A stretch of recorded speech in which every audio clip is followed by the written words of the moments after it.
And Lot went out, interesting, and spake unto his sons-in-law, which married his daughters, and said, Up, get you out of this place, for the Lord will destroy the city.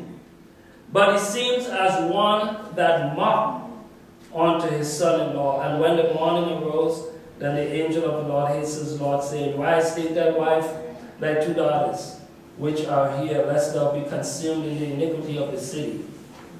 See? Okay? Isn't that incredible that Jesus tied the time period of Noah and Lot to describe the times we're living in?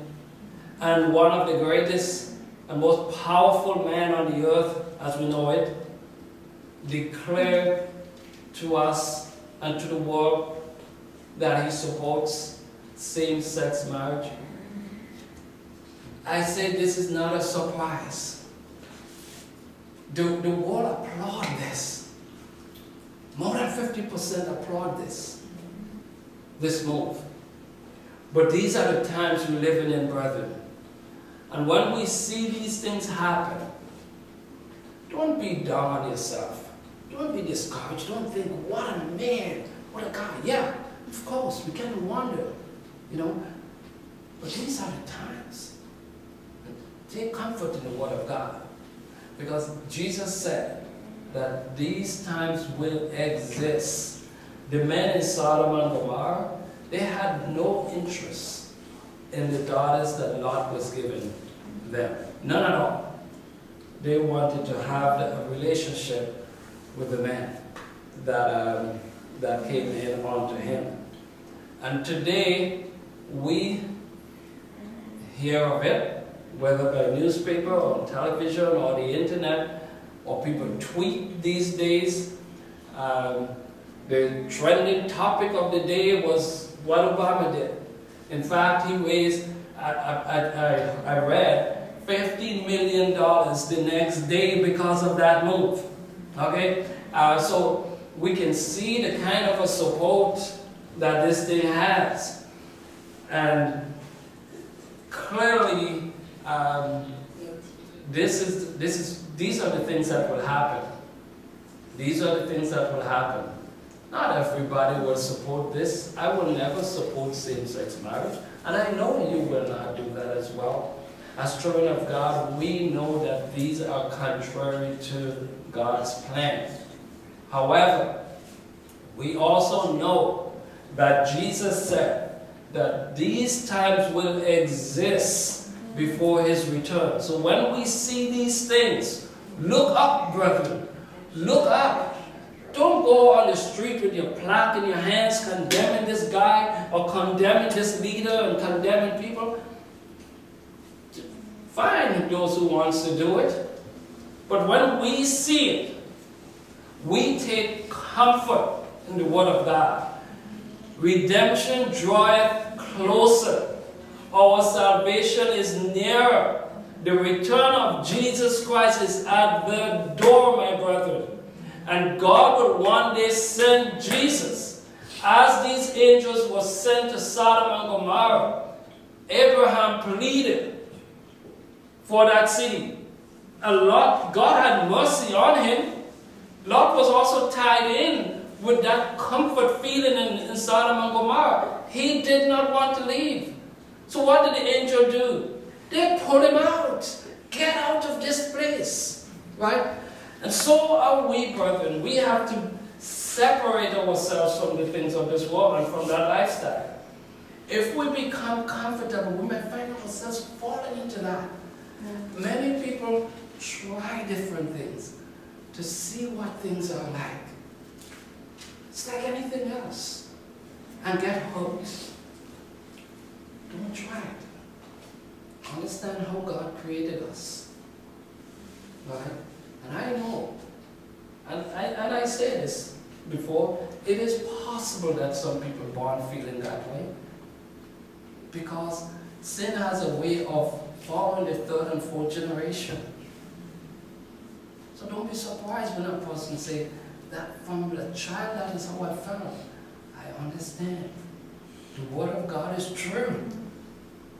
God will visit certain iniquities, third and fourth generation according to the 10 Commandments. Did you read that? Okay, so don't be surprised. Paul addressed this very problem that we see today, and this thing will grow like wildfire, believe me. This thing will just grow and grow. In fact, there are so many support among young people. The older people that disagree with these, that way of life are dying out. Right? And the younger people, they have more and more support, and eventually we're going to have one of these leaders. It's possible, because they will be on the majority side. It is very possible that we can see leaders like this become president, prime minister, in high-ranking position, even as they are today.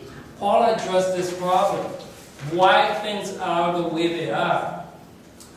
I tell you, there's nothing new under the sun. These things are not new. Yes, it is very current. Why? Because the most powerful man just said it. Of the most powerful nation just said it. I support it. And so it is the trending topic. These new way of saying things. This is a trending topic, and I find that it is quite fitting that we remind our church and tell the rest of the world that our church opposes same-sex marriage, same-sex couple, same-sex union, however you choose to call it. We oppose it, whether man or woman. This church opposes it. God did not create it that way. We stand on the Word of God, we live by it, and it will take us all the way. As Jesus said, we should not even save our life just, for lucrative gain. But those that lose their life for the gospel's sake will find it. So we stand on the Word of God no matter what comes upon us. Paul is saying here, and I want you to look at this because it helps us to understand why things are the way they are. Romans 1, verse 21, Paul is saying, because that when they knew God, they glorified him not as God, neither were they thankful, but became vain in their imagination, and their foolish heart was darkened. Professing themselves to be wise, they become fools, and change the glory of the uncorruptible God into an image made like to corruptible man, and to birds, and four-footed beasts, and creeping things. Wherefore God also gave them up to uncleanness through the lust of their own hearts, to dishonor their own bodies between themselves, who change the truth of God into a lie, and worship and serve the creature more than the Creator, who is blessed forever. For this cause, God gave them up unto vile affections, for even the women did change the natural use into that which is against nature. Okay?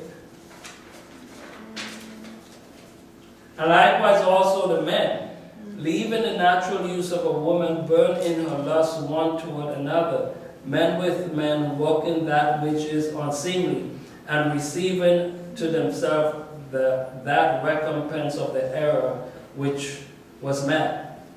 And even as they did not want to retain God in their knowledge, God gave them over to a reprobate mind to do those things which are not convenient, being filled with all unrighteousness, fornication, wickedness, covetousness, maliciousness, full of envy, murder, debate, deceit, malignity, whisperers, backbiters, haters of God, despiteful, proud, boasters, inventors of evil things, disobedient to parents, without understanding, covenant breakers, without natural affection, implacable, unmerciful, who know in the judgment of God that they which commit such things are worthy of death, not only do the same, but have pleasure in them that do them. See? Straight to the point. Straight to the point. all manner of sin is punishable by death. And yes, while we know that the same-sex marriage and couples is an abomination before God, we see backbiters punishable by death, haters, murderers, debate, deceit, malignity, covenant breakers. I mean, covenant breakers, it's a popular thing today. Divorce is like nothing. What's the deal, right? You married now, who cares? You divorce 5 years down the road. I give you 2 years. People say, before the split takes place. A lot of the time is financial problem. Other time is just lust, unhappiness. The lust brings on these things. Just no love anymore, no care. But these are the times we're living in. So yes, Jesus joined these two time periods together. And as we see what's happening today, we have to understand that Jesus was saying, these things happened yesterday. They happened 3,000 years before our time. It's a repeat of the past. And as God judged Sodom and Gomorrah, and as He judged the time of the flood, God would bring judgment in the same manner. But now we'll have 6 plagues, different plagues, 7 plagues that will be upon man, because they did not want to retain God in their knowledge. God gave them over to vile affection, inventors of things that man should not even think of inventing. Why would we build a bomb when we care for animals, when we have animal rights, and these groups are funded by the government to protect animals?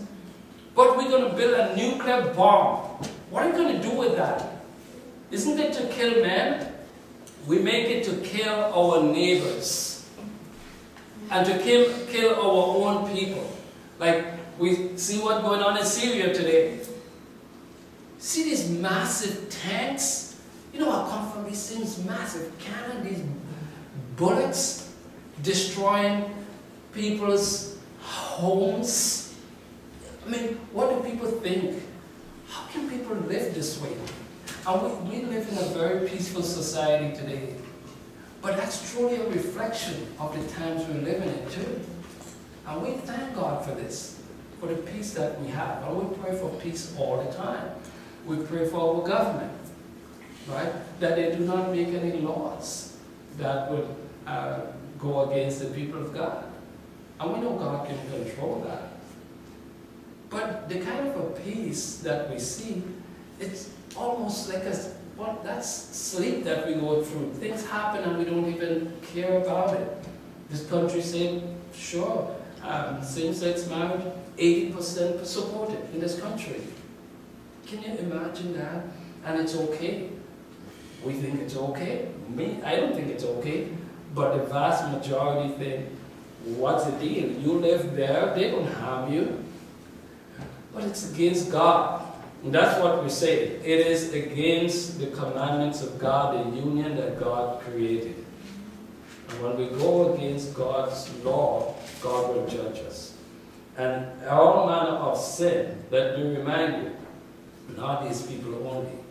So if we condemn these people, we have to look at our own selves. The next chapter, in chapter 2 in Romans, speaks about you judge, you condemn, and you're doing the same. So you may not do it, but we could be supporting it. These are the things that we have to be so careful. So my brothers and sisters, I leave you with this. Read Romans again and study. You can study that and see where our world is going.